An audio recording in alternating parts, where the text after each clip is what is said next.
A young boy claimed to sing better than Tony Bennett. What happened next changes everything. Few voices in American music carried the weight of an entire era, quite like Tony Bennett. Born to Italian immigrant parents in New York City, Bennett rose from poverty and wartime service to become one of the most respected singers in the history of popular music. While the world remembers him for timeless classics like I Left My Heart in San Francisco, few truly know the challenges, quiet battles, and defining moments that shaped his extraordinary career. From smoky jazz clubs to the world's greatest stages, Tony Bennett's story is not just about fame, it is about resilience, dignity, and a voice that refused to fade with time. This is the true story behind the legend, a journey of talent, struggle, and timeless grace. The summer of 1936 hung heavy over Astoria, Queens, like a wool blanket that refused to lift. The Great Depression had settled into the neighborhood's bones, turning once proud storefronts into empty shells with "For Rent" signs that fluttered like surrender flags in the humid breeze. On 32nd Street, however, one small grocery store still fought against the tide. Anthony Benedetto Sr. wiped his hands on his apron, leaving streaks of flour and worry across the faded fabric. The Italian immigrant had built this store with his bare hands and an unshakable belief in the American dream.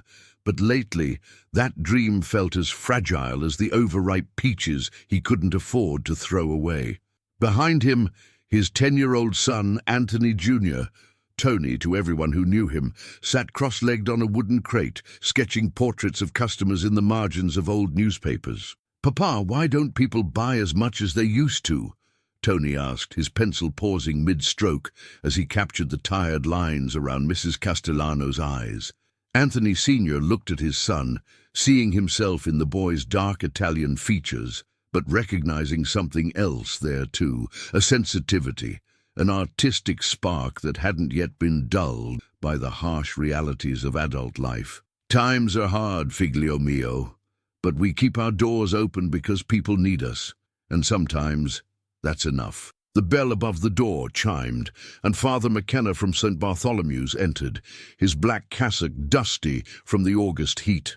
He was a regular customer, but more than that, he was one of the few people who still had coins to spare for the small luxuries that kept the Benedetto family afloat. "Good afternoon, Anthony," the priest said, his Irish accent softened by years in Queens. "The usual order for the church social?" "Of course, Father." Anthony Sr. began gathering items, bread, canned goods, a small block of cheese. "How are the preparations going?" "Well enough, though I must say we could use some entertainment. The children especially seem restless these days." Father McKenna's eyes fell on Tony, who had returned to his sketching. "Young Anthony there has quite the artistic eye. I've seen his drawings around the neighborhood." Tony looked up, suddenly self-conscious. He had been leaving his sketches in various places, tucked under shop doors, slipped between fence posts, given freely to anyone who showed interest. In a world where everything had a price, his art was one of the few things he could afford to give away. "He's always drawing or humming some tune," his father said with pride that couldn't quite mask his concern. Art was beautiful, but it didn't put food on the table. "Sometimes I think there's music playing in his head that the rest of us can't hear." Father McKenna studied Tony with renewed interest. "Is that so? Can you sing, lad?" Tony's cheeks reddened. At school, he was known more for his sketches than his voice, though he often found himself humming melodies that seemed to spring from nowhere. "A little, Father. Nothing special." "Nonsense," his father interjected. "He sings while he works, while he draws. Beautiful melodies. Where he learns them, I don't know." The priest smiled. "Would you sing something for me now?" The small grocery store suddenly felt enormous to Tony. His father's expectant face, Father McKenna's patient smile, the weight of performing when performance had never been asked of him before. But something about the priest's gentle demeanor made Tony nod. He stood up from his crate, wiped his hands nervously on his short pants, and began to sing a melody that had been circling in his head for weeks. It wasn't a song he'd heard on the radio or learned from sheet music. It was something entirely his own, a gentle tune about the way sunlight looked when it filtered through the grocery store's front window in the early morning. His voice, though young, carried a surprising richness. It filled the small space between the shelves of canned goods and dried pasta, weaving around the everyday objects and transforming them into something more significant.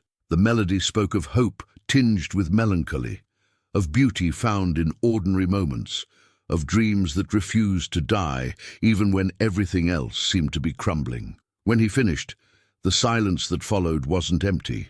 It was full, pregnant with possibility. Father McKenna blinked slowly, as if awakening from a pleasant dream. "My dear boy, that was extraordinary. Did you write that yourself?" Tony nodded, suddenly embarrassed by the attention. "It just came to me. Such gifts don't come by accident," the priest said firmly. "Anthony," he turned to the boy's father, "this child has been blessed with something special. Have you considered voice lessons? Training?" Anthony Sr.'s face clouded. Voice lessons cost money they didn't have. The grocery store barely covered their basic needs, and with the economy showing no signs of improvement, such luxuries were impossible to consider.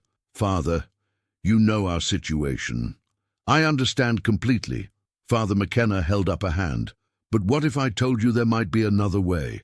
The church has connections with the community center downtown. They offer music programs for children, sliding scale fees, sometimes even scholarships for families in need." Tony felt his heart leap, but he tried to keep his expression neutral. He had learned not to get too excited about possibilities that might never materialize. His father was quiet for a long moment, weighing options that all seemed to lead to the same conclusion. They couldn't afford dreams right now. "Let me think about it, Father. Times are very difficult." "Of course, but don't think too long." Father McKenna gathered his purchases and headed toward the door. "Gifts like Tony's don't wait forever. They need nurturing, like plants need water. Without it—" He didn't finish the sentence, but the implication hung in the air like dust motes in afternoon sunlight. That evening, as Tony helped close the store, his father was unusually quiet. They performed their end-of-day rituals in contemplative silence, sweeping the floors, wiping down the counters, counting the day's modest earnings. When they finally locked the front door and began the short walk home to their small apartment above Mrs. Torino's bakery, Anthony Sr. finally spoke. "Tell me about the music, Tony. When did it start?" Tony kicked a stone down the sidewalk, watching it skitter between cracks in the pavement. "I don't know, Papa. It's always been there, I think. Like when I'm drawing, but instead of seeing pictures in my head, I hear sounds, melodies. They make me feel things." "What kinds of things?" "Happy things, sad things, sometimes both at the same time." Tony paused, struggling to put the feeling into words. "Like when you tell stories about Nonna back in Italy. I never met her, but the music makes me feel like I understand her anyway." Anthony Sr. stopped walking. His own mother had died when he was barely older than Tony was now, and he had spent years trying to keep her memory alive through stories and traditions. The idea that his son could somehow access those same emotions, translate them into music, was both thrilling and terrifying. "The priest was right, you know," he said finally. "You do have something special. But special things, they require sacrifice. From all of us." Tony looked up at his father's weathered face, seeing the weight of countless difficult decisions etched in the lines around his eyes. "What kind of sacrifice?" "The kind where we believe in something even when we can't see how it's going to work out. The kind where we choose hope over fear, even when fear makes more sense." They had reached their building, a narrow three-story structure wedged between similar buildings like books on an overcrowded shelf. The smell of fresh bread from Mrs. Torino's bakery below, mixed with the sounds of families settling in for another night of making do with less than they needed. As they climbed the narrow stairs to their apartment, Tony's father made a decision that would change everything. "Tomorrow, we'll go see about those music lessons." Tony stopped on the landing, hardly daring to believe what he'd heard. "Really? Really? Your mother would never forgive me if I let fear keep you from becoming who you're meant to be." That night, Tony lay in his narrow bed, listening to the sounds of the city settling into sleep around him. Somewhere in the distance, a radio played softly, and he found himself humming along to melodies he'd never heard before, as if his voice instinctively knew where the music wanted to go. In the bed across from him, his father stared at the ceiling, calculating and recalculating expenses, trying to figure out how to make room in their tight budget for his son's dreams. It would mean even more sacrifices, more careful choices about what they could and couldn't afford. But as he listened to Tony's unconscious humming, he knew they would find a way. The boy from Queens was about to discover that sometimes the most important journeys begin with the simple decision to trust in something larger than your current circumstances. In the morning, they would take the first steps toward a future that neither of them could fully imagine, but both were ready to embrace.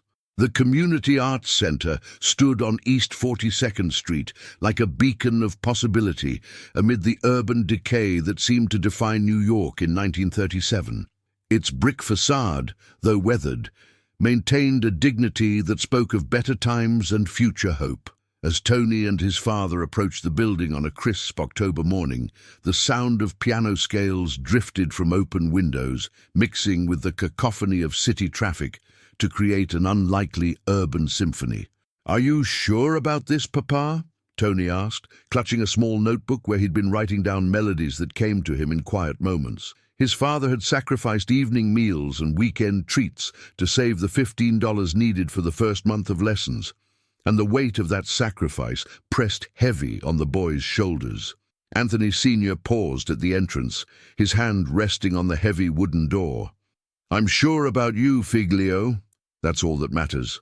Deep inside, the center buzzed with controlled chaos. Children of various ages moved through hallways carrying instruments, sheet music, and dreams too big for their small frames. The walls were covered with photographs of former students who had gone on to perform in theaters, orchestras, and radio programs, proof that dreams could indeed become reality if nurtured properly.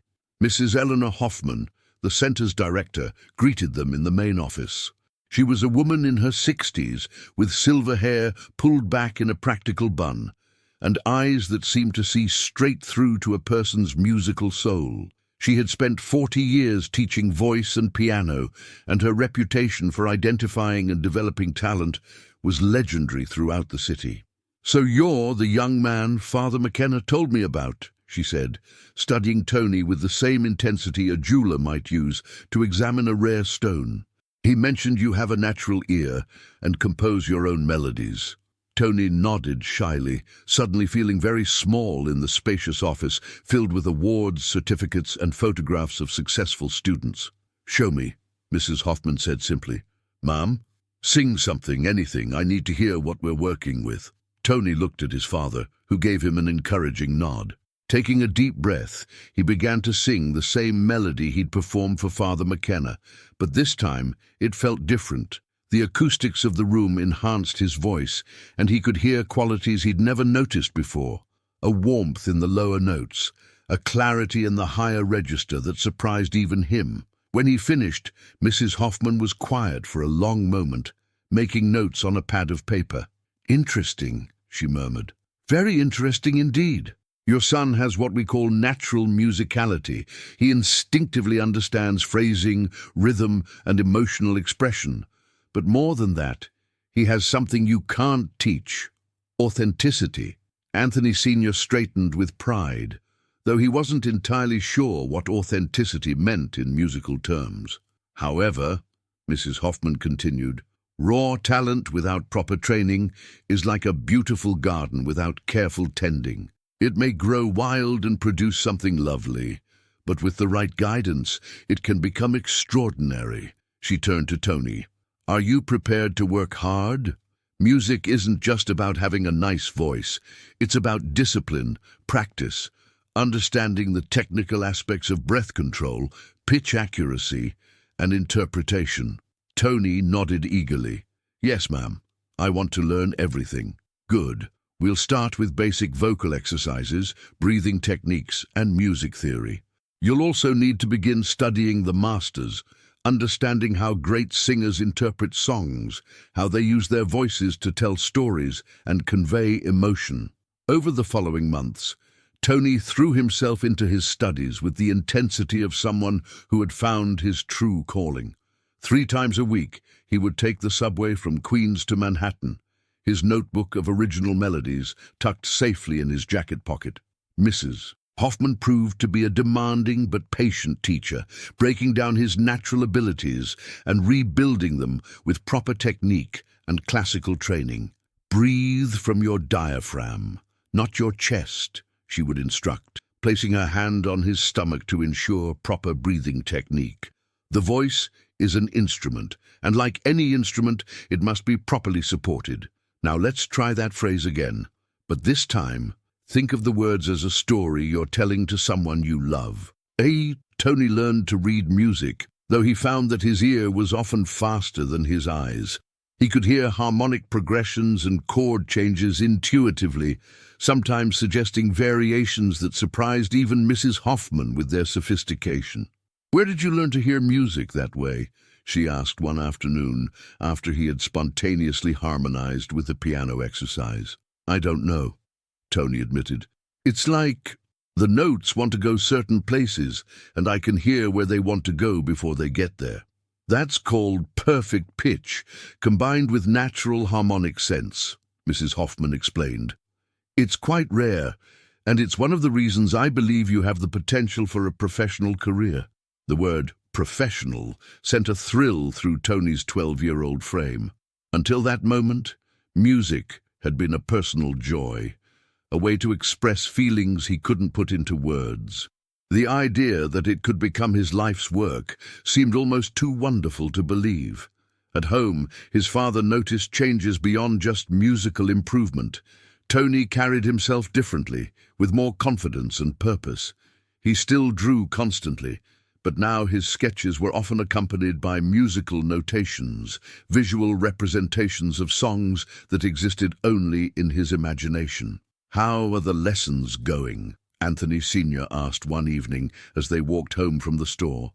"Incredible, Papa. Mrs. Hoffman says I'm progressing faster than most students. She's already talking about having me perform in the spring recital." His father smiled, though Tony didn't notice the worry lines that had deepened around his eyes. The store was struggling more each month, and the money for music lessons. The recording studio on West 54th Street hummed with the quiet tension that preceded greatness. Tony Bennett stood behind the glass partition, watching the engineers adjust levels on the massive mixing board. Outside, Manhattan pulsed with its relentless energy, but inside Studio A, time seemed suspended in amber.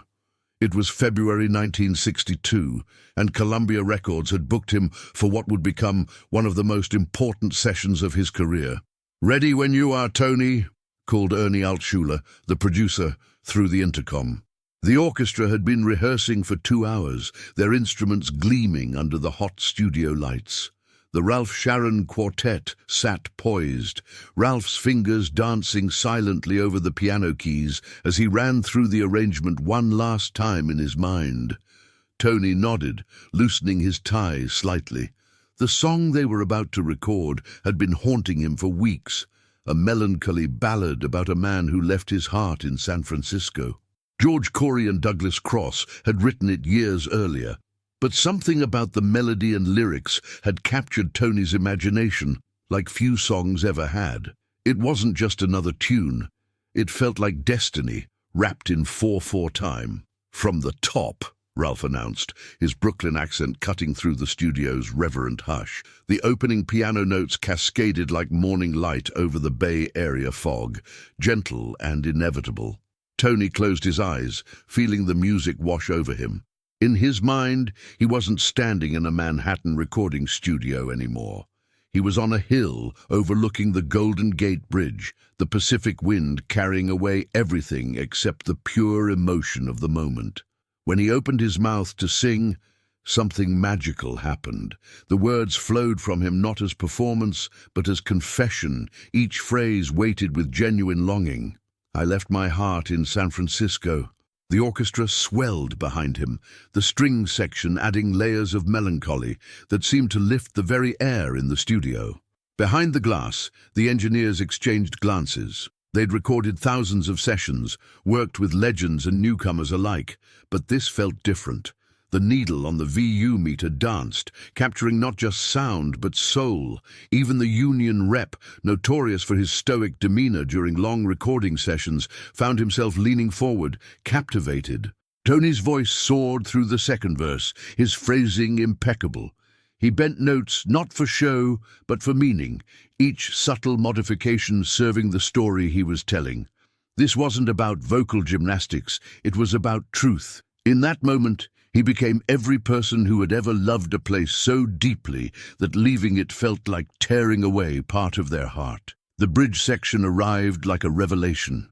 Ralph's piano took on an almost conversational quality, responding to Tony's vocals with such sensitivity that they seemed to be completing each other's thoughts.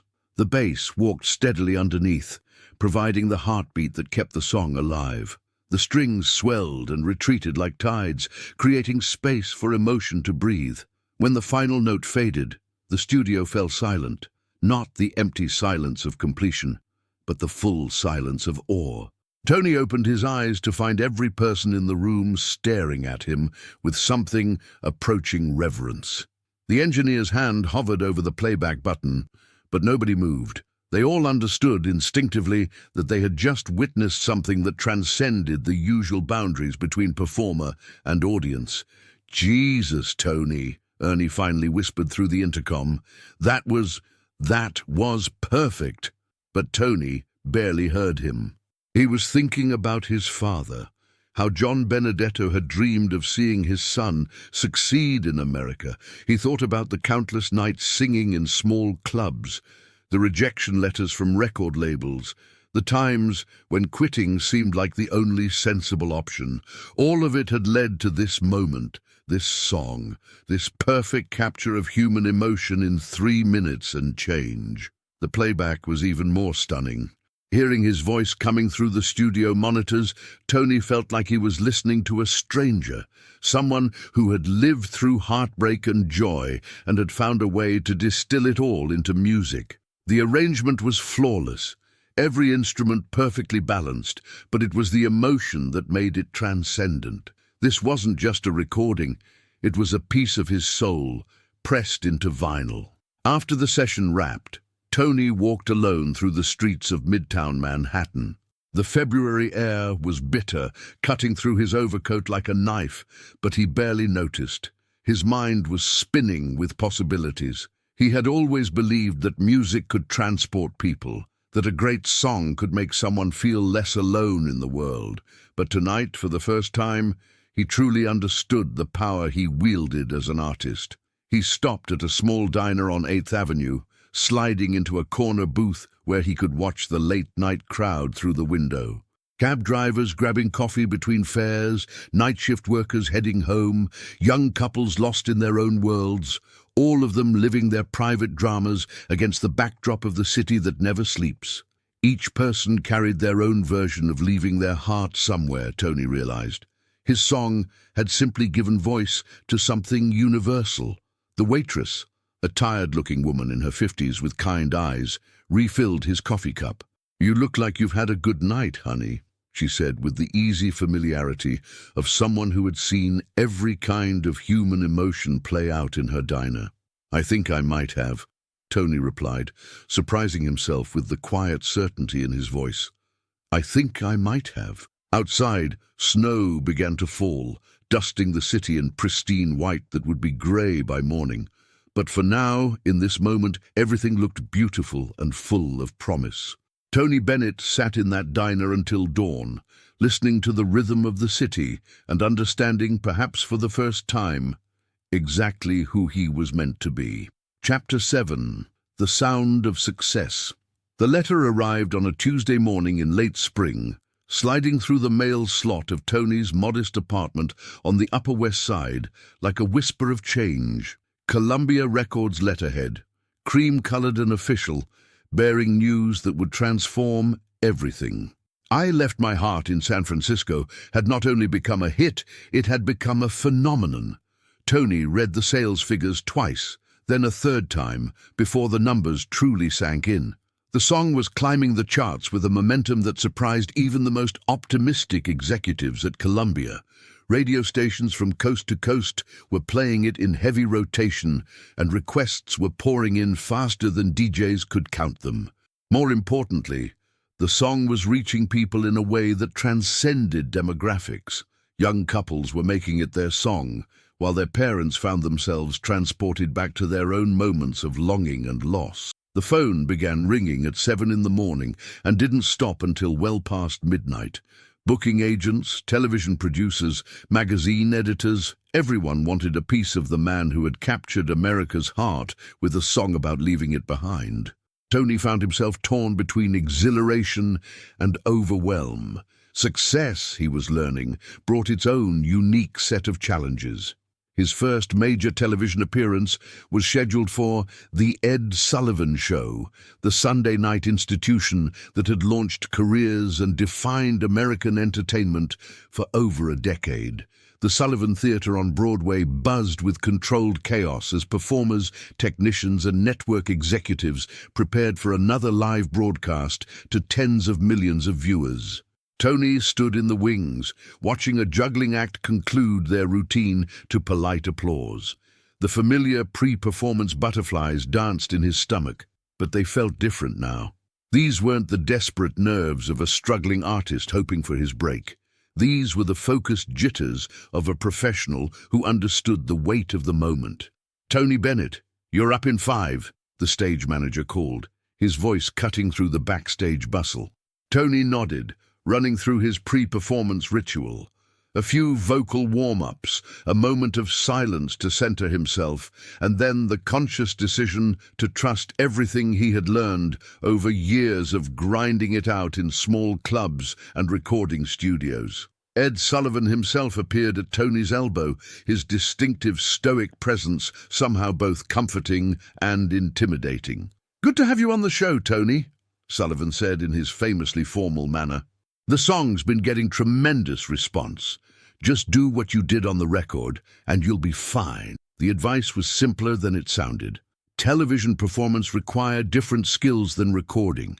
The ability to connect with a camera lens as if it were a person, to maintain energy and authenticity under blazing studio lights, to compress all the intimacy of a small club into a few minutes broadcast to living rooms across America.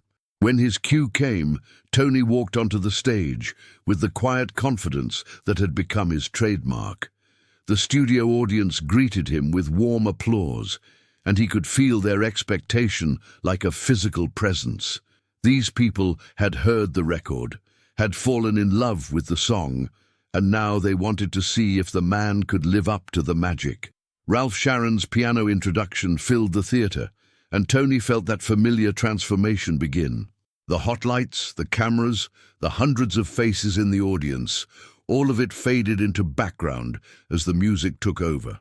When he began to sing, his voice carried the same vulnerability and strength that had made the recording special, but with an added dimension that only live performance could provide. "I left my heart in San Francisco."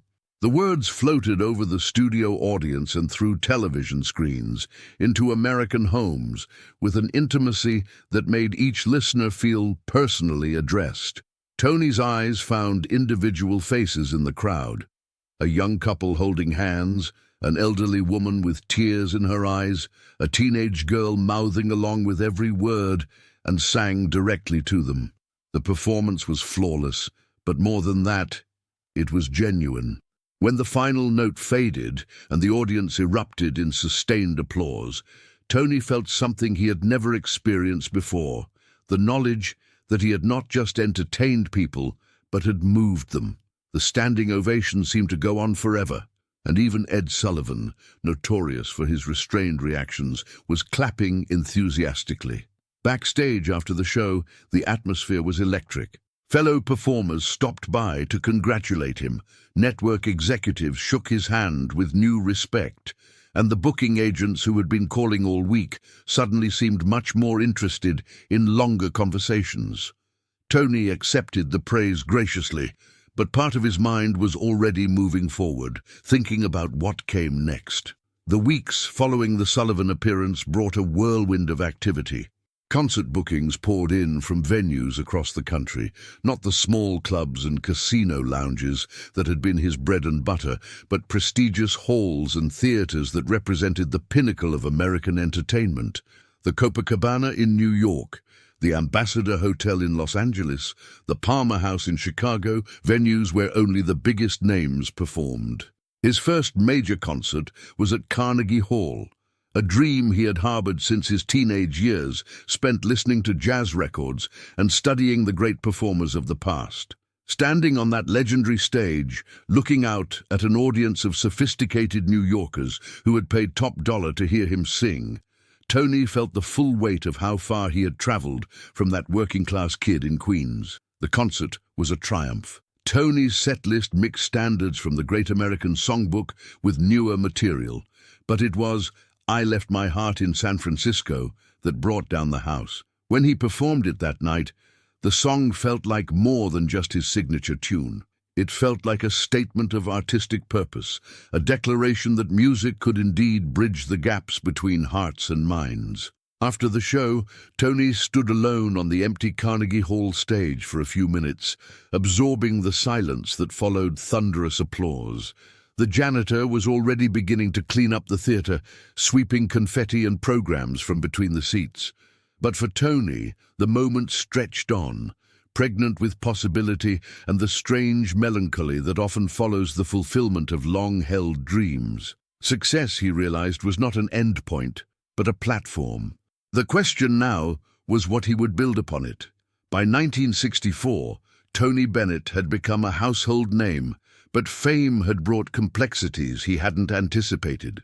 The modest apartment on the Upper West Side had been replaced by a sprawling penthouse overlooking Central Park, complete with a baby grand piano positioned to catch the afternoon light. The walls were lined with gold records and photographs of Tony with celebrities, politicians, and fellow musicians, tangible proof of his ascension to the upper echelons of American entertainment. But success in the music industry of the 1960s came with pressures that tested every artist's core principles.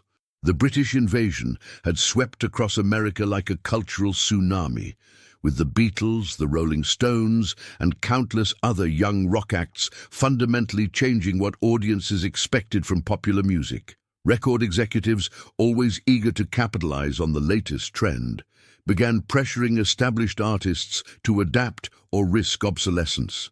Tony sat across from his A&R representative at Columbia Records, a sharp-dressed man named Jerry Peterson, who had been pushing for a contemporary sound for months.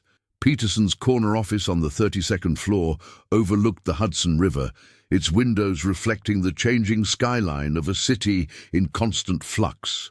Charts and graphs covered his desk, tracking sales figures and demographic breakdowns with the cold precision of market research. "Look, Tony," Peterson said, leaning back in his leather chair with the casual authority of someone who held considerable power over artists' careers. "The numbers don't lie. Traditional pop is dying. Your last album barely cracked the top 40, and radio stations are dropping crooners left and right. You've got to evolve with the times." Tony studied the man across from him, noting the way Peterson's eyes never quite met his, the way he spoke about music as if it were just another commodity to be packaged and sold. "What exactly are you suggesting, Jerry?" Peterson pulled out a stack of sheet music with the enthusiasm of a salesman unveiling his prize product. "Rock arrangements, electric guitars, drums, the whole package. We've got some great writers who can craft material specifically for your voice, but with a contemporary edge. Think of it as Tony Bennett meets the Beatles." The very concept made Tony's stomach tighten. He had spent years developing his artistic identity, learning to interpret songs with the sophistication and emotional depth that had become his trademark. The idea of abandoning that approach to chase after teenage audiences felt like betraying everything he had worked to achieve. "I appreciate the concern about sales," Tony said carefully, "but I'm not sure that's the right direction for me. My audience trusts me to deliver something authentic, something with real musical value." Peterson's expression hardened slightly. "Your audience is aging, Tony. The kids buying records today don't want to hear their grandfather's music. You can stick to your principles and watch your career fade away, or you can adapt and stay relevant. It's your choice." The meeting ended without resolution, but Peterson's words echoed in Tony's mind as he walked through Manhattan's streets. The city itself seemed to reflect the cultural upheaval. Construction sites where historic buildings once stood, new boutiques catering to younger tastes, the sounds of electric guitars drifting from record shops that had once specialized in jazz and traditional pop.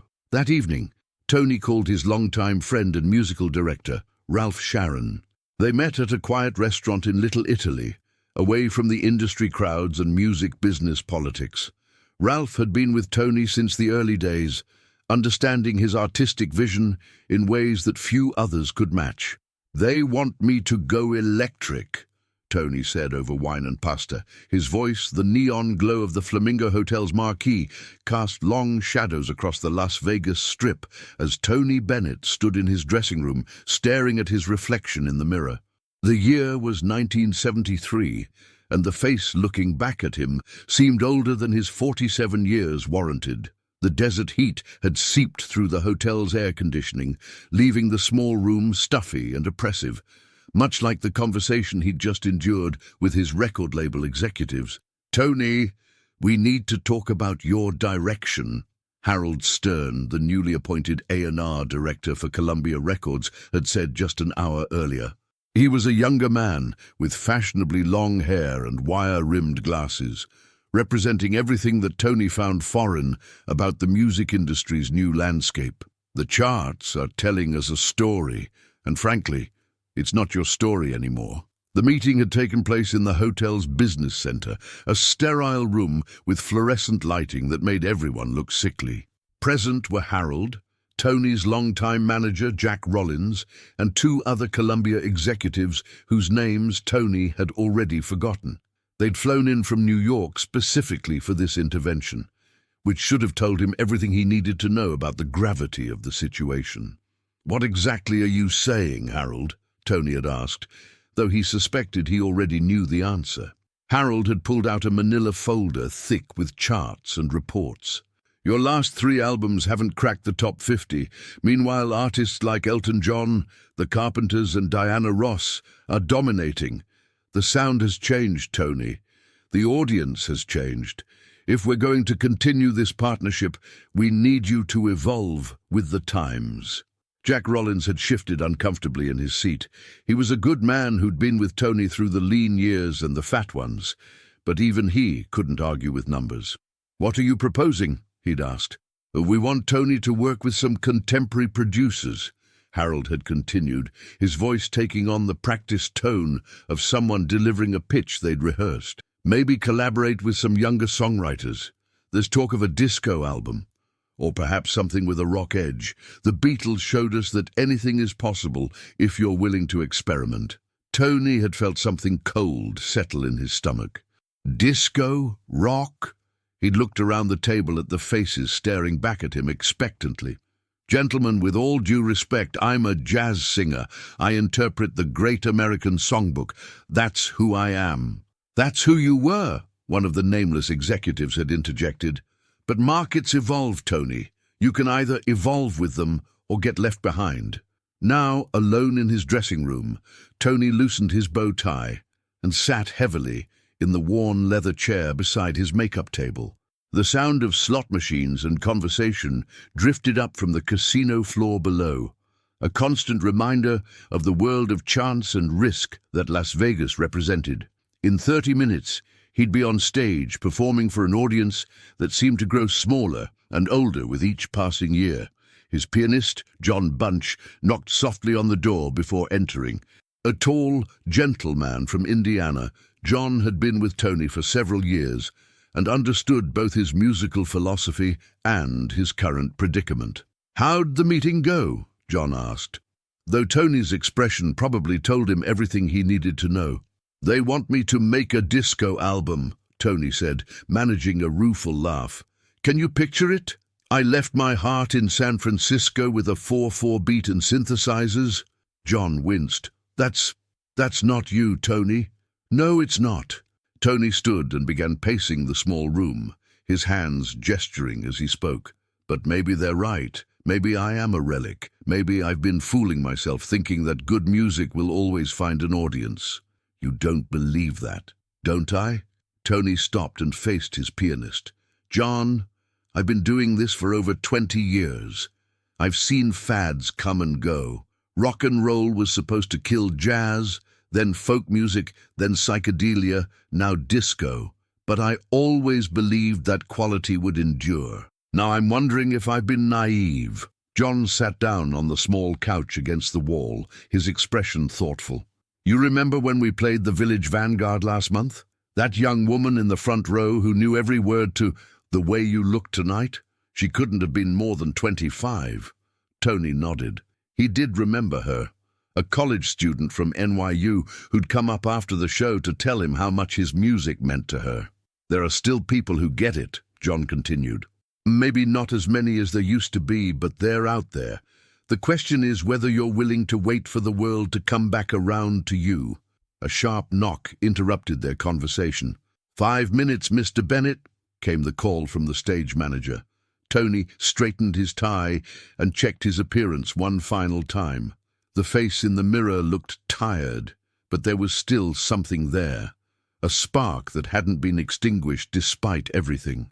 He'd built his career on songs that mattered, melodies that touched people's hearts, and lyrics that spoke to universal human experiences. Did he really want to throw that away for a chance at temporary relevance? The showroom at the Flamingo was about half full, which wasn't terrible for a Wednesday night, but wasn't great either. The audience was dressed in the casual finery that Las Vegas encouraged. Men in open-collared shirts and sport coats, women in flowing dresses that caught the stage lights. Tony could see the mix of ages, though it skewed older than he would have liked. As he walked to the microphone, the familiar rush of performing began to push aside his earlier doubts. This was where he belonged, where everything else fell away, and only the music mattered. The spotlight was warm on his face, and the hush of expectation from the audience was like a drug he'd never grown tired of. "Good evening, ladies and gentlemen," he said into the microphone, his voice carrying the warmth and professionalism that had made him a star. "It's wonderful to be here with you tonight in Las Vegas, the city that never sleeps, though that might be because of all the coffee they serve to keep you gambling." The audience laughed, and Tony felt some of the tension leave his shoulders. He nodded to John, who began the opening chords to "Fly Me to the Moon," one of Tony's signature numbers. As the familiar melody filled the room, Tony closed his eyes briefly and let himself sink into the song. "Fly me to the moon, let me play among the stars," he sang, his voice carrying all the emotion and technical skill he'd developed over decades of performance. "Let me see what spring is like on Jupiter and Mars." As he sang, he watched the faces in the audience, seeing the way the music affected them. An elderly couple at a front table held hands, their eyes closed as they swayed gently to the rhythm. A middle-aged businessman at the bar had stopped checking his watch and was listening intently. These people didn't want disco Tony Bennett or rock Tony Bennett. They wanted the real thing. The song built to its crescendo, and Tony held the final note with the control and power that had made him famous. The applause was warm and genuine, lasting longer than it had in recent months. As it died down, Tony made a decision. "You know," he said conversationally, "I had a meeting today with some record executives. They told me I need to change my sound, keep up with the times." He paused, gauging the audience's reaction. "They want me to make a disco album." The response was immediate. A few boos, some laughter, and several shouts of "no" from the crowd. "That's what I thought," Tony said with a grin. "Because here's what I believe. Good music doesn't have an expiration date. These songs, these melodies that speak to the heart, they're not going anywhere. Fashion changes, styles come and go, but truth endures." He nodded to John again, who began the introduction to "I've Got the World on a String." As Tony launched into the song, he felt a renewed sense of purpose. He might not be selling as many records as he used to, he might not be getting the radio play or the magazine covers, but he was still Tony Bennett. He was still the interpreter of America's greatest songs, and he wasn't going to abandon that for anyone. The rest of the show passed in a blur of music and connection. Tony performed songs from throughout his career, each one delivered with the passion and skill that had made him a legend. The audience responded with increasing enthusiasm, rising to their feet for a standing ovation at the end. As Tony took his bows, he noticed something he hadn't seen in a while: young faces scattered throughout the crowd. College students, young couples on dates, people who weren't alive when he'd first recorded these songs, but who understood their power nonetheless. John had been right. There were still people who got it. Back in his dressing room afterward, Tony sat quietly for several minutes, letting the adrenaline of performance slowly ebb away. The decision he'd made on stage felt right, but he knew it would come with consequences. Columbia might drop him, bookings might become scarce, and his income would likely take another hit. But sometimes a man had to choose between success and integrity, and Tony knew which side he fell on. Jack Rollins knocked and entered, his expression unreadable. "Hell of a show, Tony," he said simply. "Jack, I want you to call Harold Stern tomorrow morning," Tony said. "Tell him thanks, but no thanks. I'm not making a disco album. I'm not chasing trends. If Columbia doesn't want Tony Bennett the jazz singer, then they don't want Tony Bennett at all." Jack was quiet for a long moment, then nodded slowly. "You sure about this? It could mean starting over." Tony stood and began gathering his things. Outside, Las Vegas continued its endless party, indifferent to the struggles of aging crooners and their philosophical battles with record executives. But inside this small dressing room, something important had been decided. "Jack," Tony said, "I'd rather be true to myself and fail than compromise and succeed. These songs have been around for decades because they mean something. They're going to outlast disco and rock and whatever comes next. My job isn't to chase the audience, it's to trust that the audience will find me." As they prepared to leave, Tony took one last look around the dressing room where he'd made perhaps the most important decision of his career. Tomorrow would bring new challenges, new uncertainties, and quite possibly new rejections. But tonight, he'd remembered who he was and why he'd fallen in love with music in the first place. The crossroads had been presented to him, and he'd chosen his path. Only time would tell whether it was the right one. The apartment on Central Park West had become Tony Bennett's fortress of solitude. From the 20th floor, he could see the park's autumn foliage painting the landscape in brilliant oranges and reds, a beautiful view that served as a constant reminder of the passage of time. It was October 1978, 5 years since his confrontation with Columbia Records, and the silence from the music industry had become deafening. Tony sat at his piano in the living room, the same Baldwin Baby Grand he'd bought during his early success, its black lacquer surface now bearing the subtle scars of decades of use.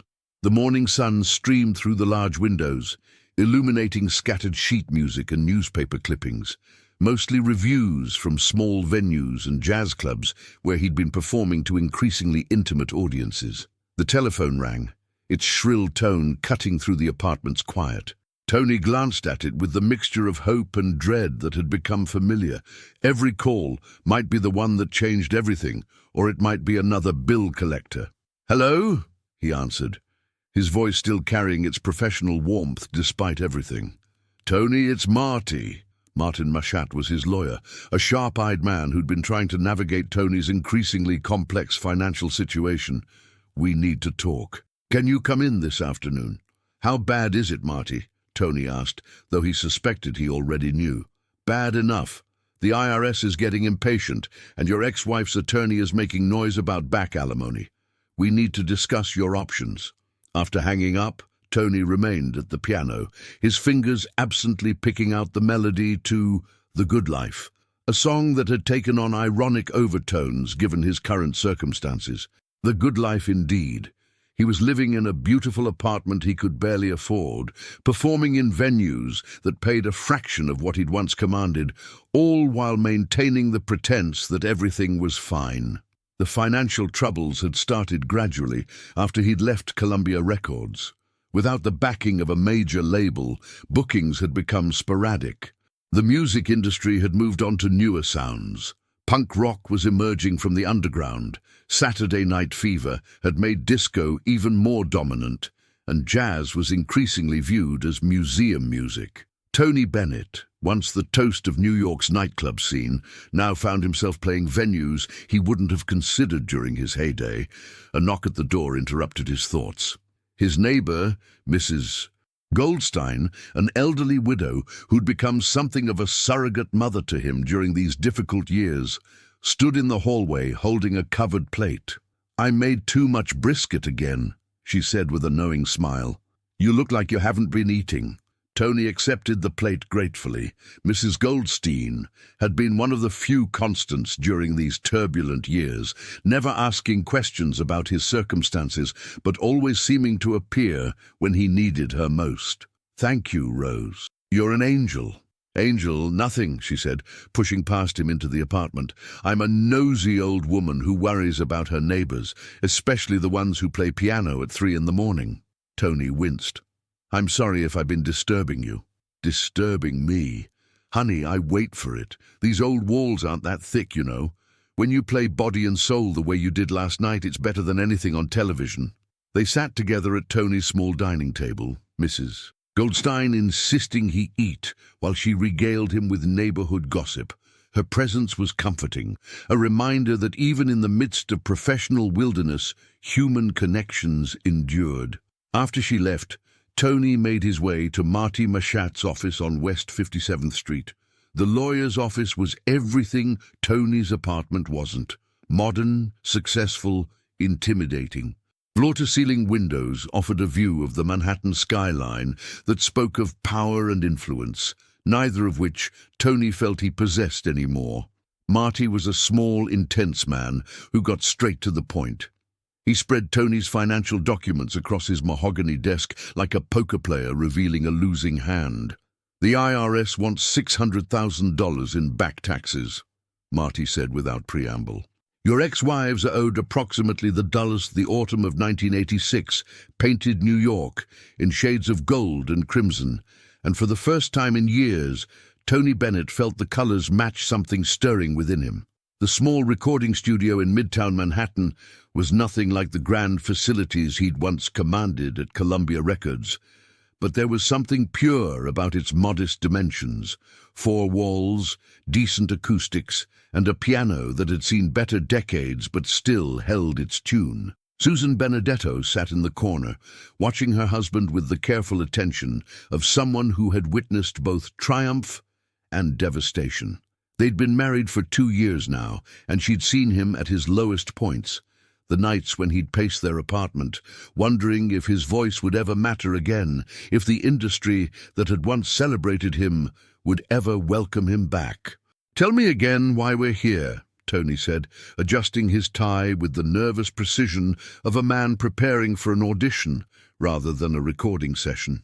At 60, his hair had silvered, and the lines around his eyes spoke of hard-won wisdom, but his posture remained that of a performer ready to give everything he had. Danny Bennett, now 33, and carrying himself with the confident stride of someone who had inherited both his father's passion and his grandfather's business acumen, spread sheet music across the piano bench. "Because Columbia doesn't know what they have, Dad. Because the industry has forgotten that there's a difference between what's popular and what's timeless. The relationship between father and son had evolved considerably since Danny had taken over management duties from the previous team, men who had pushed Tony toward disco experiments and contemporary arrangements that felt like wearing someone else's clothes. Danny understood something the executives didn't. His father's greatest strength lay not in adaptation, but in authenticity. The art of excellence, Danny continued, holding up the proposed album title. 16 tracks, no compromises. No attempts to chase radio play or demographics, just you, doing what you do better than anyone alive. Tony walked to the piano, his fingers finding the opening notes of Why Do People Fall in Love? The melody flowed from the keys like water finding its natural course, and when he began to sing, the small studio seemed to expand, as if the walls themselves recognized the presence of something rare.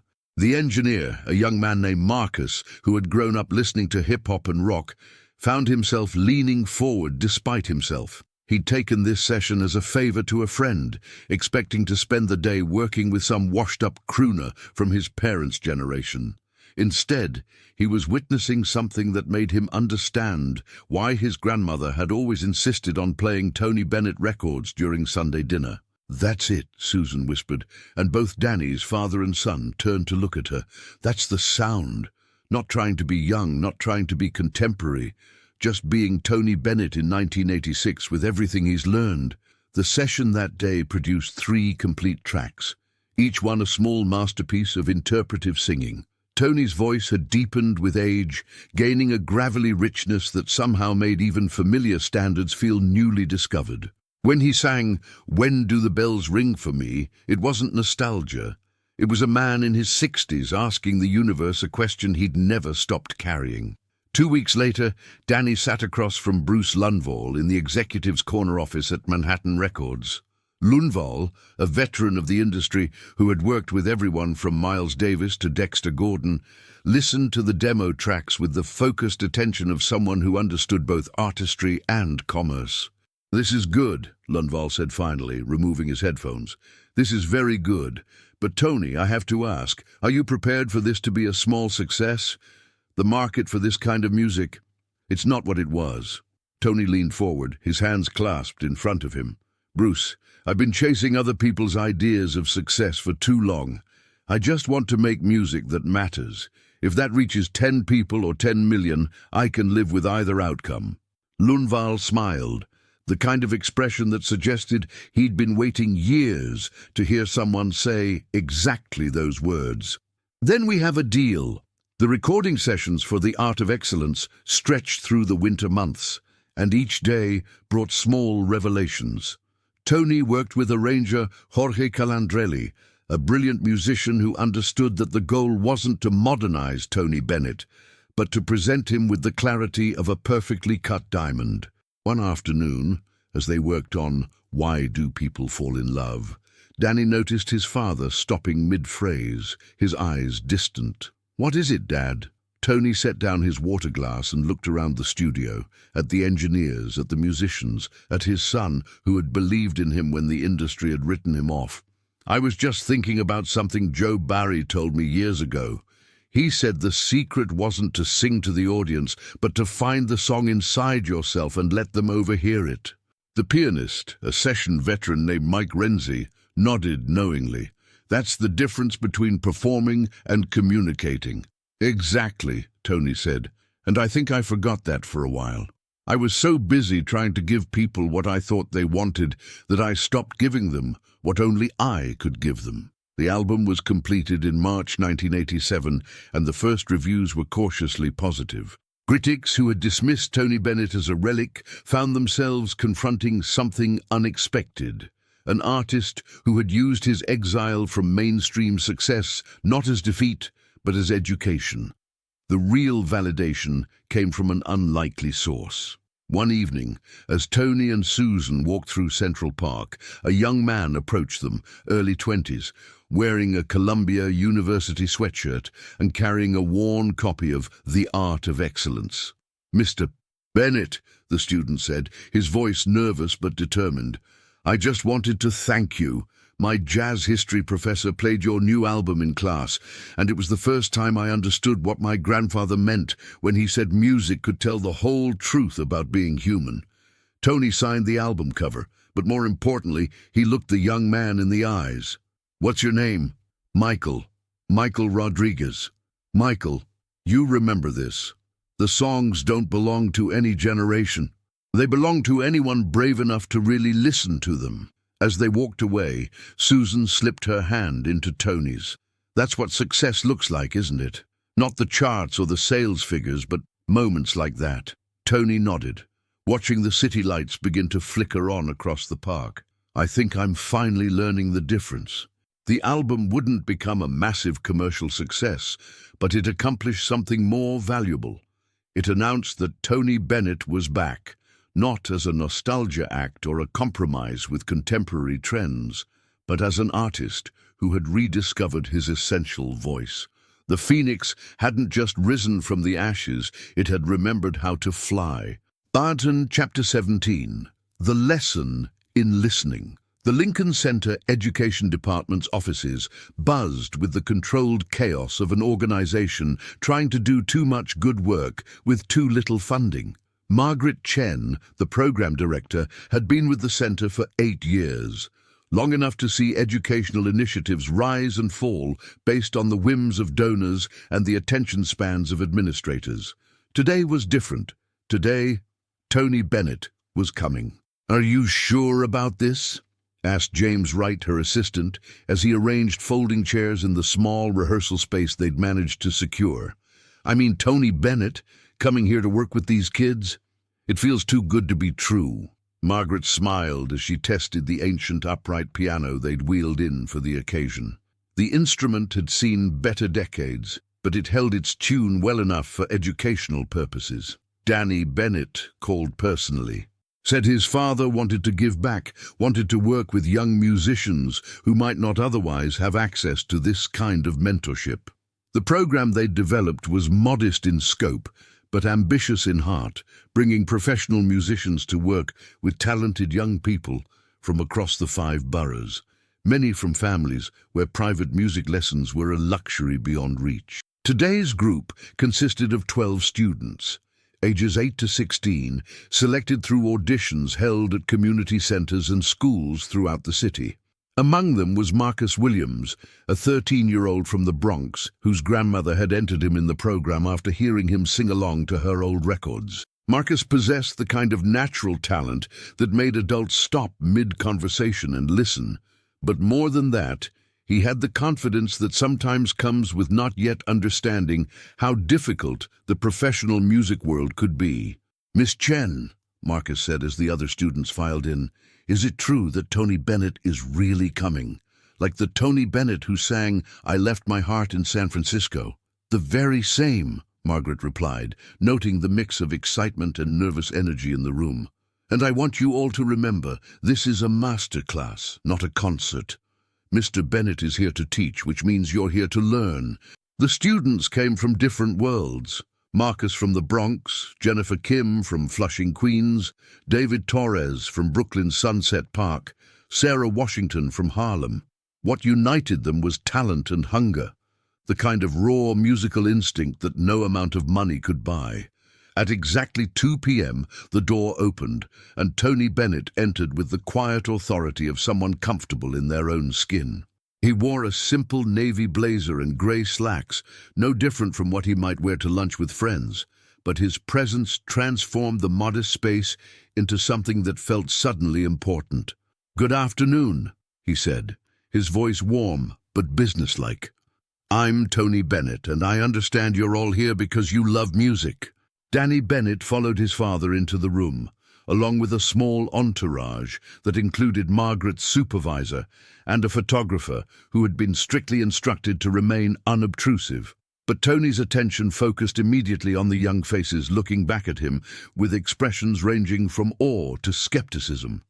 "Now, before we begin," Tony continued, settling onto the piano bench, "I want to establish something important. Music isn't about impressing people. It's about connecting with them. There's a difference, and it's a difference that will determine whether you have a hobby or a calling. He played a few bars of The Way You Look Tonight, his voice joining the melody in a casual, conversational way that somehow made the standard feel like something he'd just thought of. This song is older than most of your grandparents, but if I sing it honestly, if I find the truth in it, it can still make someone fall in love today.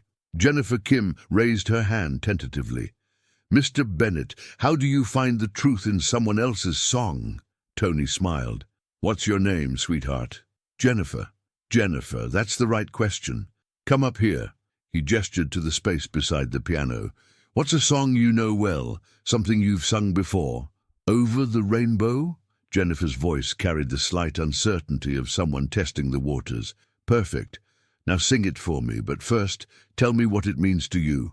Not what it meant to Judy Garland, not what it means in the movie. What does it mean to Jennifer Kim, right here, right now? Jennifer thought for a moment, her 16-year-old face serious with consideration.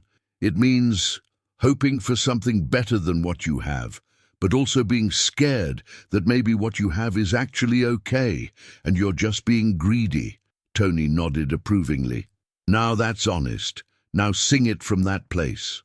What followed was a revelation. Jennifer's technically competent rendition of the Wizard of Oz classic transformed into something personal and immediate. She wasn't performing the song. She was using it to say something that mattered to her. Beautiful, Tony said when she finished. You see the difference? The first approach is about showing people you can sing. The second approach is about showing people who you are. For the next hour, Tony worked with each student individually, drawing out not just their technical abilities, but their personal connections to the music. He taught David Torres how to use the slight roughness in his adolescent voice as an asset rather than a flaw. He showed Sarah Washington how to find the rhythm behind the rhythm, the pulse that made listeners move without thinking about it. And then came Marcus Williams. Marcus had been growing more fidgety as the afternoon progressed, not from boredom, but from the kind of kinetic energy that comes from wanting desperately to show what you can do. When Tony finally called his name, Marcus practically bounced to the front of the room. "What's your song, Marcus?" "Well, sir," Marcus said, his Bronx accent thick with excitement, "I was thinking maybe I could sing something you sing. You know, show you how it's really done." A silence fell over the room. The other students shifted in their chairs, recognizing the dangerous territory Marcus had just entered. Danny Bennett's eyebrows rose slightly, and Margaret Chen felt her stomach drop. But Tony's expression remained curious, almost amused. "Is that right? You think you can show me how it's done?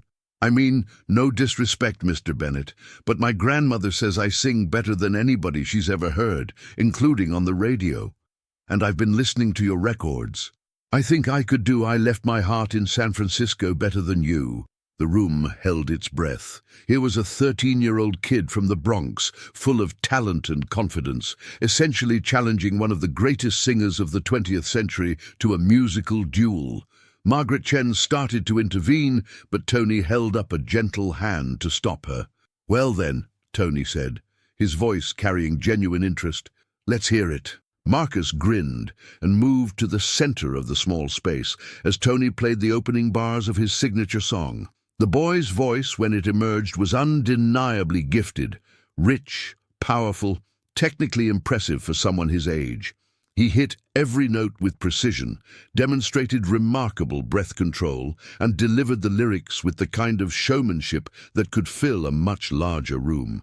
When he finished, Marcus looked expectantly at Tony, clearly pleased with his performance and awaiting acknowledgement of his superiority. Tony nodded thoughtfully. "That was very impressive, Marcus. You have real talent." He paused, letting the words settle. "Now, can I ask you something?" "Sure." "Why did you sing that song?" Marcus looked confused. "Because it's your song. I wanted to show you I could sing it better." "But why did you want to sing it? What did those words mean to you?" What do you mean?" Tony stood up from the piano bench and moved closer to Marcus, his manner still gentle but more focused now. "Marcus, you just sang about leaving your heart in San Francisco, Have you ever been to San Francisco? No, sir. Have you ever left your heart anywhere? Have you ever loved something so much that leaving it behind felt like leaving a part of yourself? Marcus shifted uncomfortably, the confidence beginning to drain from his posture. I mean, when we moved from our old apartment, I didn't want to leave my friends. Now that, Tony said, that's something real. That's the afternoon sun filtered through the tall windows of Lincoln Center's education wing, casting geometric patterns across the polished floors. Tony Bennett adjusted his tie as he walked down the familiar corridor, his footsteps echoing softly in the quiet hallway.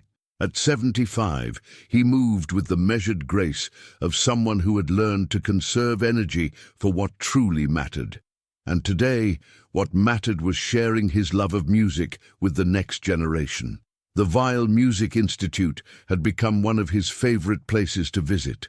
Unlike the glitz of concert halls or the pressure of recording studios, this space held something pure. The eager faces of young musicians hungry to learn, to grow, to understand the art form that had shaped his entire existence. "Mr. Bennett, they're ready for you," said Maria Santos, the program coordinator, her smile warm with genuine admiration.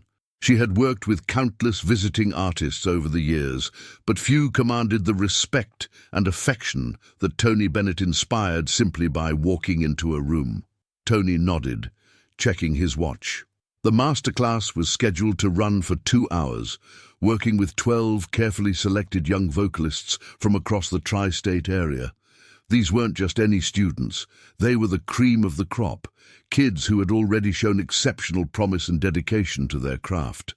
As he entered the rehearsal room, Tony was greeted by the sight of 12 young faces arranged in a semicircle, their ages ranging from 14 to 17. Some sat with perfect posture, hands folded neatly in their laps, while others fidgeted with nervous energy. All of them watched him with a mixture of awe and anticipation. "Good afternoon, everyone," Tony said, his voice carrying the warmth that had made him beloved by audiences worldwide. "Before we begin, I want you to know that this isn't about me teaching you how to be like Tony Bennett. It's about helping you discover how to be the best version of yourselves." A slight girl with curly red hair raised her hand tentatively. "Mr. Bennett, is it true that you never take vocal lessons anymore?" Tony chuckled, settling into the chair that had been placed at the center of the semicircle. "That's not quite right, sweetheart. I never stop taking lessons. Life is the teacher now. Every time I step on stage, every time I listen to another artist, every time I hear a song I've never heard before, I'm learning something new. The day you stop learning is the day you stop growing as an artist." He gestured toward the piano, where accompanist Robert Kimball waited patiently. "Now let's hear what you've prepared. Remember, singing isn't just about hitting the right notes or having perfect technique, though those things matter. It's about telling a story, about connecting with something deeper inside yourself and sharing that with your audience."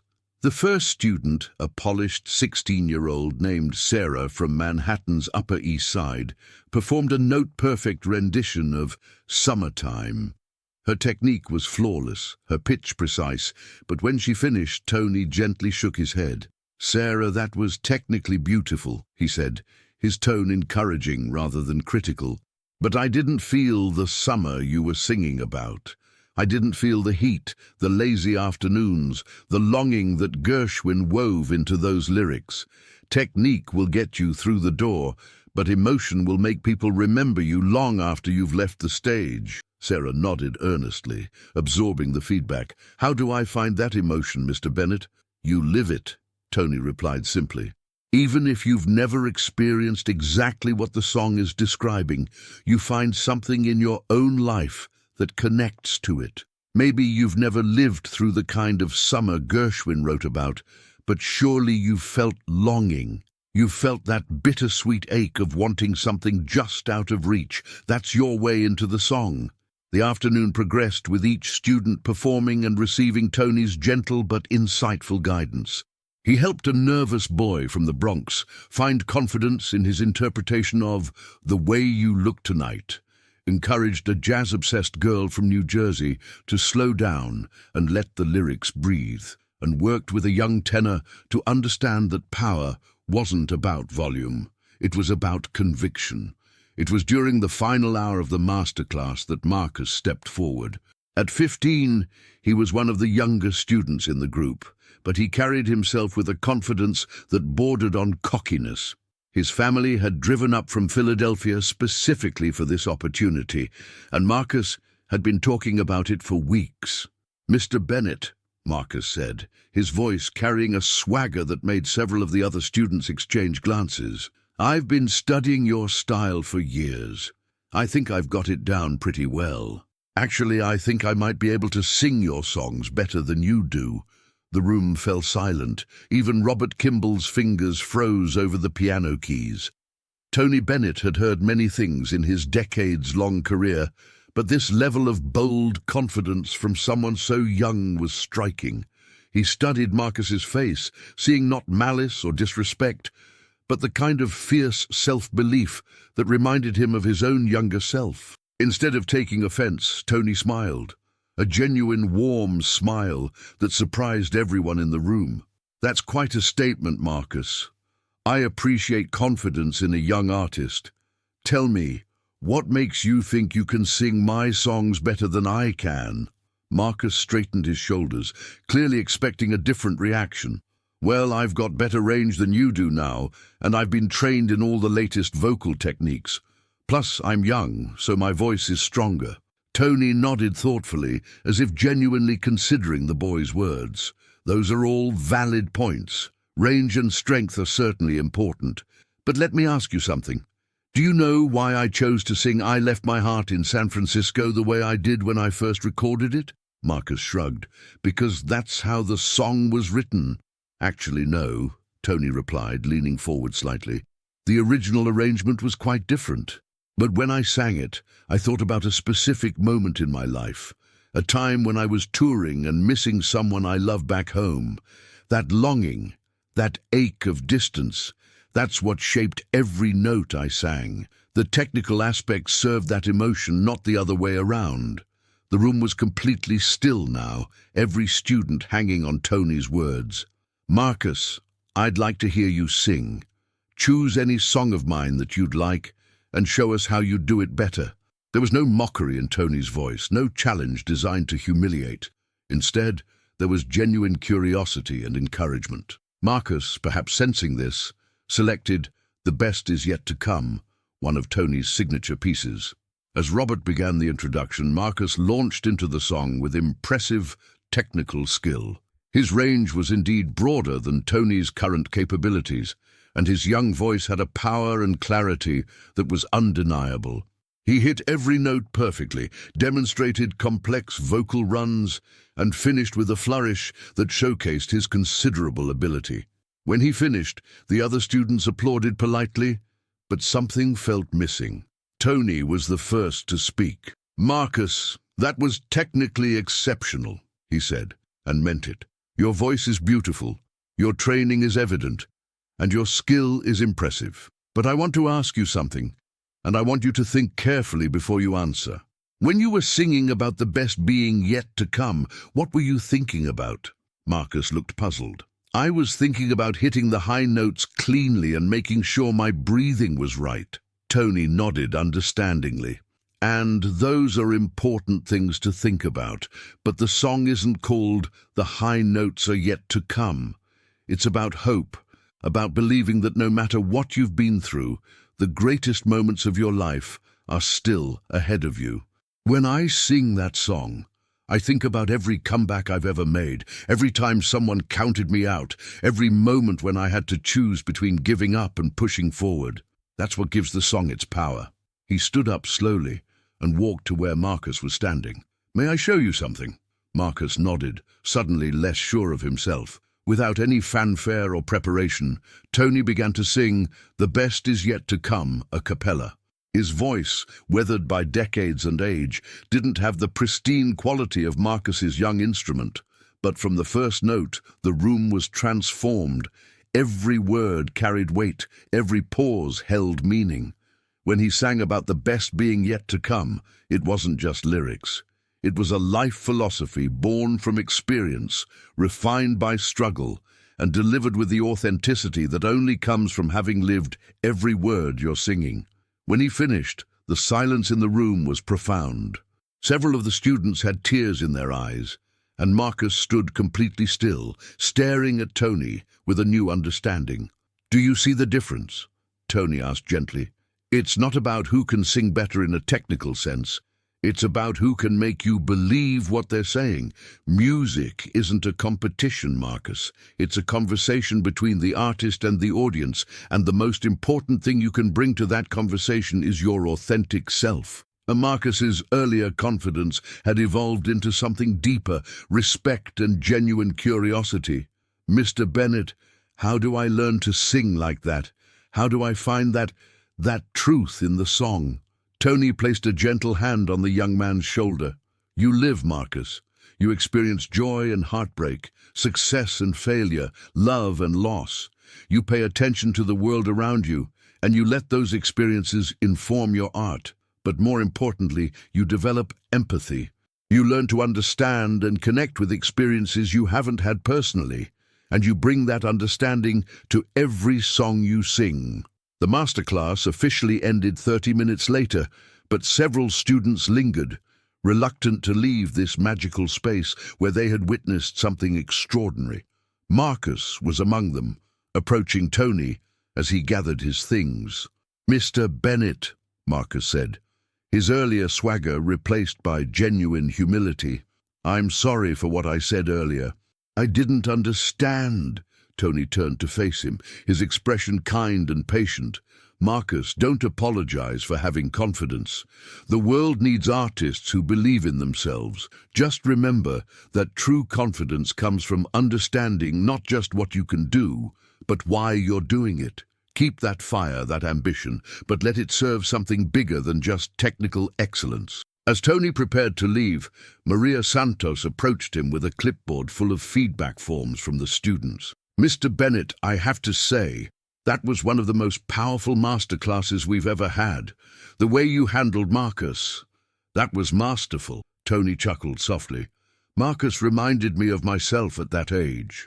All fire and ambition, convinced I knew everything there was to know about music. Someone had to teach me the same lesson, that music isn't about proving you're better than anyone else.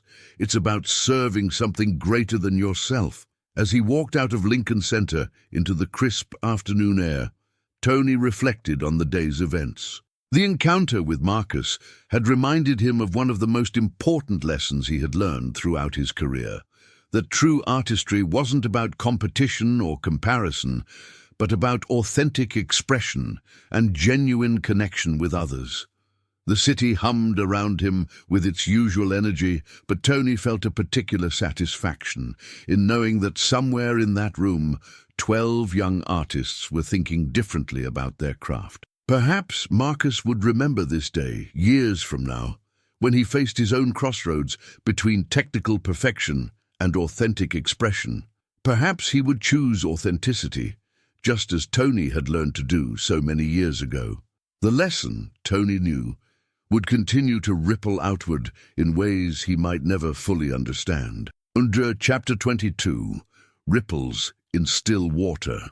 3 months after the master class at Lincoln Center, Marcus Williams sat in his bedroom in Philadelphia, surrounded by sheet music and recordings. The walls, once decorated with posters of contemporary pop stars, now featured images of jazz legends alongside his modern heroes. The change wasn't lost on his mother, who had watched her son's entire approach to music shift since that afternoon with Tony Bennett. "Marcus, dinner!" called his mother, Dr. Evelyn Williams, from downstairs. As a pediatric surgeon, she understood dedication and discipline, but even she was amazed by the transformation she had witnessed in her son over the past few months. Marcus carefully set down the vinyl record he had been studying, a 1962 recording of Tony Bennett performing with Count Basie, and headed downstairs. The family's brownstone in West Philadelphia was filled with the aroma of his grandmother's cornbread and his mother's famous pot roast. But Marcus's mind was still processing the subtle phrasing he had been analyzing. "How was practice today?" asked his father, James Williams, looking up from his laptop where he had been reviewing legal briefs. As a civil rights attorney, he had always encouraged his son's musical pursuits, but lately he had noticed a new maturity in Marcus's approach to his art. "Different," Marcus replied, sliding into his chair at the dining table. "I've been working on The Way You Look Tonight, trying to understand what Mr. Bennett meant about finding the story in the song." His younger sister, Keisha, rolled her eyes playfully. "You've been talking about Tony Bennett for 3 months straight. Are you sure you don't have a crush on an old man?" Marcus laughed, but his expression quickly turned serious. "It's not about having a crush, Keisha. It's about understanding what real artistry looks like. Before that master class, I thought singing was about proving how good I was. Now I realize it's about serving the music and connecting with people." Dr. Williams exchanged a meaningful glance with her husband. They had both noticed the shift in their son's perspective, and while they were proud of his growth, they also worried about the intensity of his focus. "Marcus," his mother said gently, "I'm proud of how dedicated you've become, but I want to make sure you're not putting too much pressure on yourself. You're 15 years old. It's okay to still be learning and growing." Marcus nodded, understanding his mother's concern. "I know, Mom, but that's exactly what Mr. Bennett taught me, that learning never stops. He's in his 70s, and he's still discovering new things about music every day." After dinner, Marcus retreated to his room and called his vocal coach, Mrs. Patricia Morgan, a woman in her 60s who had been teaching in Philadelphia for over 3 decades. She had worked with Marcus for 2 years before the master class, but even she had been surprised by the questions he had been asking since his encounter with Tony Bennett. "Mrs. Morgan," Marcus said into the phone, "I've been thinking about what you said last week, about finding my own voice instead of trying to imitate other singers. But how do I balance that with learning from masters like Mr. Bennett?" Patricia smiled on the other end of the line. She had been hoping Marcus would ask this question. "Marcus, there's a difference between imitation and inspiration. When you imitate, you're trying to become someone else. When you're inspired, you take the best of what they offer and filter it through your own experiences and personality. Tony Bennett didn't become great by trying to be Frank Sinatra or Bing Crosby. He became great by being authentically Tony." The morning following the encounter at Lincoln Center arrived with the crisp clarity that only October in Manhattan could deliver. Tony Bennett stood at the window of his Central Park West apartment, watching joggers weave between the fallen leaves in the park below. His coffee had grown cold in his hands as he replayed the previous afternoon's events, the memory of young Marcus Thompson's voice still echoing in his mind. The phone had been ringing since dawn. Word of what happened in that small rehearsal room had spread through New York's tight-knit music community faster than Tony had expected.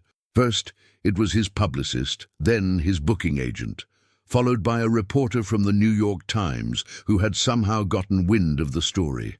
"Tony, you there?" Danny Bennett's voice carried through the apartment as he let himself in with his key.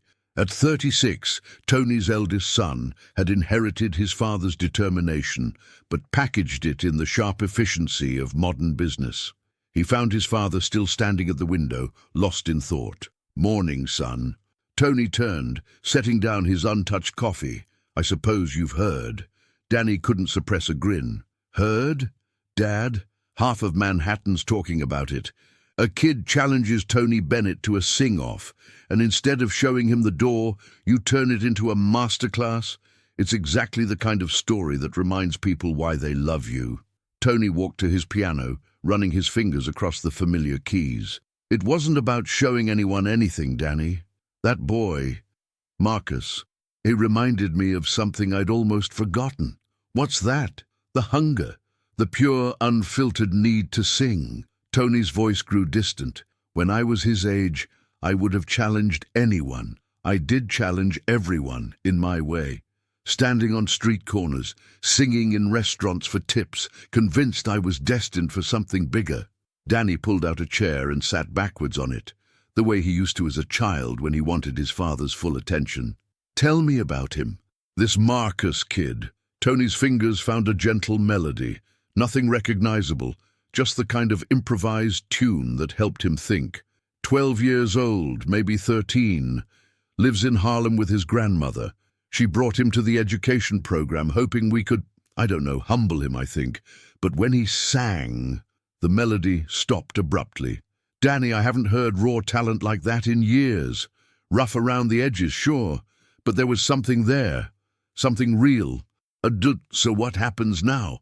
Before Tony could answer, the phone rang again. This time, it was Susan, Tony's second wife, calling from their home in San Francisco. Danny watched as his father's face lit up in the way it always did when he heard her voice. Darling, I just saw the morning news. Susan's warm voice filled the room through the speakerphone. They're calling it Bennett's Benevolent Challenge. The footage from someone's phone is everywhere. Tony frowned. Footage? Oh yes, honey. Apparently someone in the audience was recording. Nothing invasive, just you and the boy singing together at the end. It's actually quite beautiful. Danny was already pulling out his phone, scrolling through social media. Dad, she's right. Look at this. He showed Tony the screen, where a grainy but clear video showed the final moments of yesterday's encounter. Tony and Marcus singing The Way You Look Tonight together, their voices blending in an unexpectedly moving duet. The comments are incredible, Danny continued, reading from his phone. This is why Tony Bennett is a legend. What other artist would do this? That kid has a future. Dad, this isn't just good publicity, this is who you are, captured perfectly. Tony studied the video, watching himself guide the young boy through the song. He remembered the moment differently, more intimately, but seeing it from the outside perspective made him realize something profound had indeed occurred. I want to do something for him, Tony said suddenly. For Marcus. What do you mean? Tony stood up from the piano bench, pacing now with the energy that always accompanied his best ideas. That boy has talent, but more than that, he has heart. He just needs direction, proper training. His grandmother, she's raising him alone, working 2 jobs. They can't afford the kind of vocal coaching he needs. Danny's business mind was already working. You want to sponsor him? Set up some kind of scholarship? More than that. Tony's eyes were bright now, the way they got when a song was coming together perfectly. I want to mentor him myself, not just pay for lessons. I want to teach him what I've learned. About the music, yes, but about everything else too. The discipline, the respect for the craft, the way to handle success and failure. Susan's voice came through the phone, filled with warmth. Tony, that's wonderful. But are you sure you're ready for that kind of commitment? Teaching one child personally, that's different from your usual masterclasses. Tony looked out the window again, where the morning joggers had been replaced by dog walkers and early commuters heading to work. Susan, yesterday when I listened to that boy sing, I heard echoes of every dream I ever had. But I also heard the same mistakes I made, the same impatience, the same belief that talent alone would be enough. He paused, his voice growing more certain. If I can save him from even half the struggles I went through, the years of chasing the wrong opportunities, the compromises that nearly cost me my soul, then maybe this is why our paths crossed. Danny was already making notes on his phone.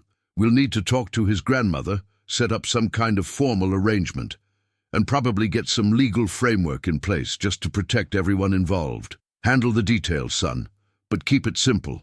This isn't about contracts or publicity. This is about a teacher and a student.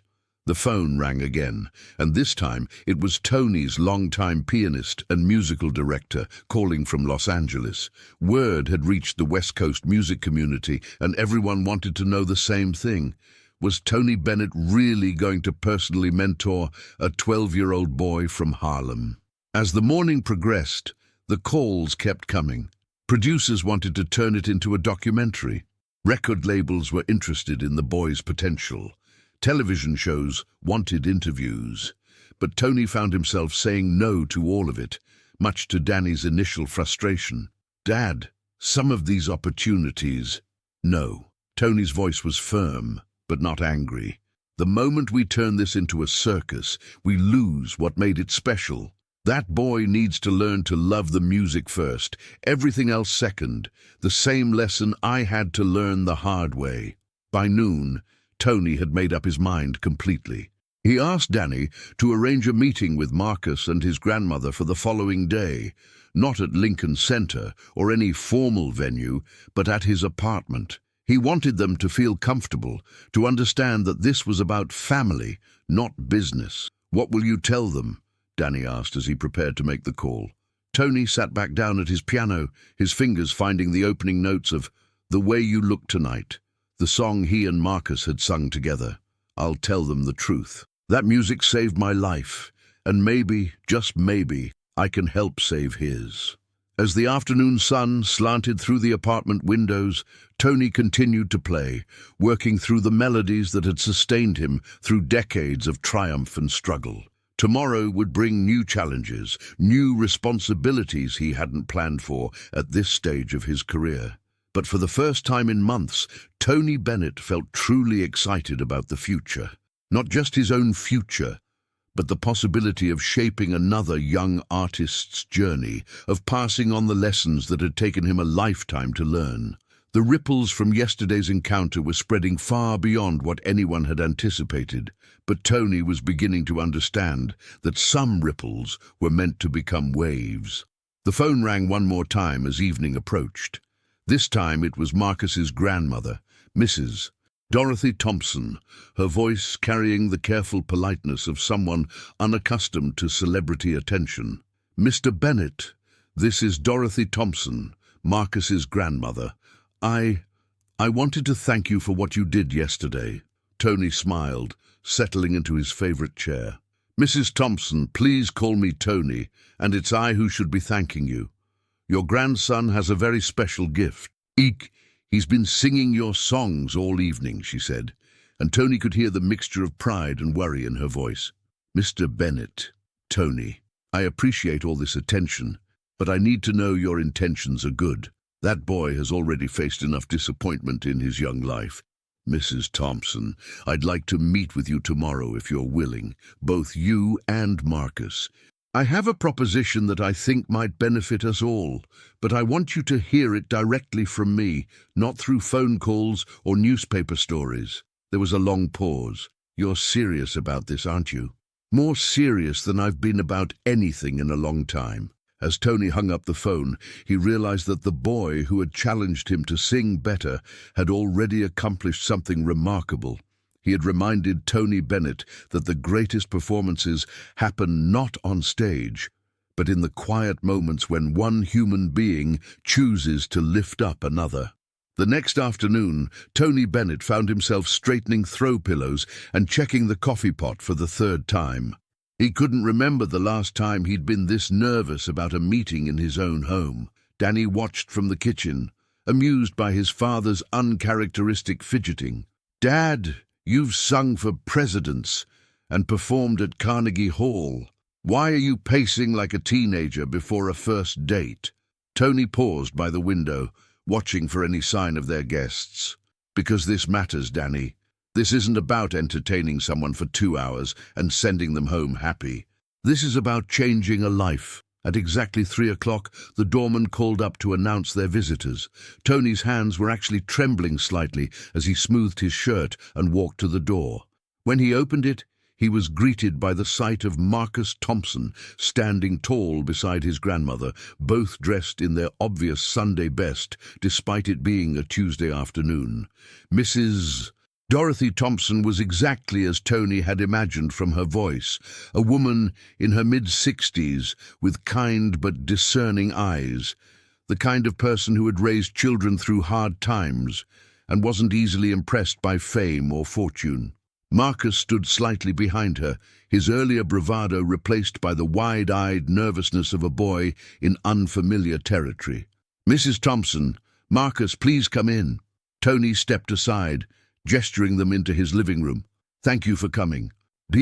Dorothy Thompson entered with the careful grace of someone accustomed to being judged by appearance and determined to exceed expectations. Her eyes swept the apartment, taking in the elegant but comfortable furnishings, the walls lined with photographs of Tony, with everyone from Frank Sinatra to Lady Gaga, the baby grand piano that dominated one corner of the room. "You have a beautiful home, Mr. Bennett," she said, her voice warm but still maintaining a respectful distance. "Please, it's Tony, and thank you. This piano has heard more music than most concert halls," he said with a smile, hoping to ease the tension he could feel radiating from both his guests. Marcus had been silent since entering, his eyes fixed on a photograph of Tony with Count Basie and his orchestra. Tony noticed and walked over to join him. "That was taken at the Rainbow Room in 1958, Tony said conversationally. "I was terrified that night. Count Basie was my idol, and here I was, this kid from Queens about to sing with his band." Marcus looked up at him with surprise. "You were scared?" "Terrified," Tony confirmed. "But Count taught me something that night that I've never forgotten. He said, 'Tony, the fear never goes away. You just learn to make it work for you instead of against you.'" Danny had prepared coffee and tea, along with some pastries from a bakery near Lincoln Center. As they settled in the living room, Tony found himself studying Marcus more closely than he had been able to the day before. The boy sat on the edge of the sofa, his posture straight but tense, clearly trying to make a good impression. "Marcus," Tony said gently, "yesterday you told me you could sing better than me. Do you still feel that way?"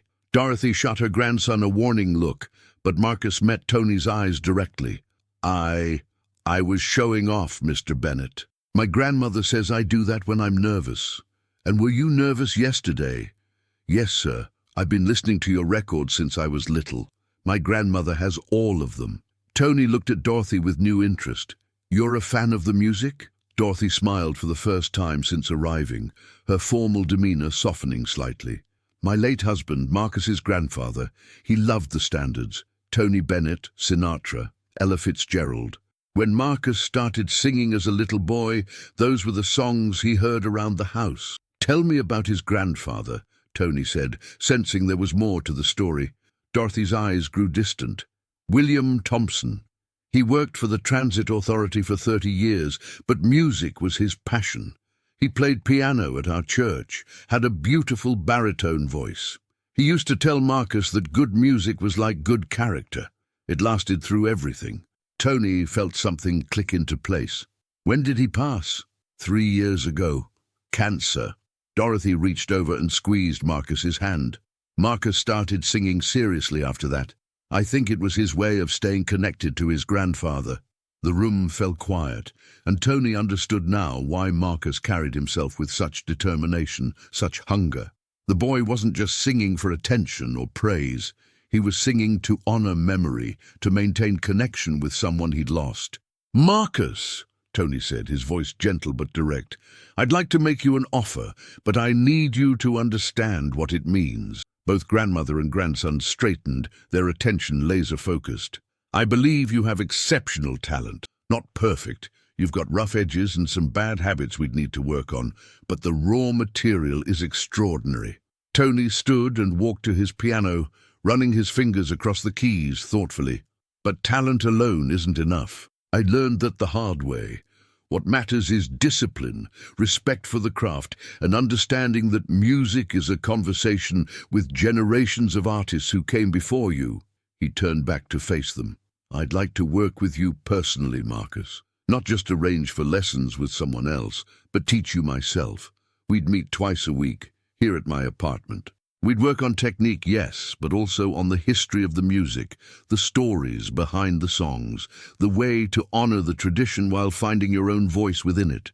Marcus's mouth fell open slightly, and Dorothy leaned forward in her chair. "But," Tony continued, his voice becoming more serious, "this wouldn't be easy. I'd expect you to practice every day. I'd expect you to learn not just how to sing these songs, but why they matter."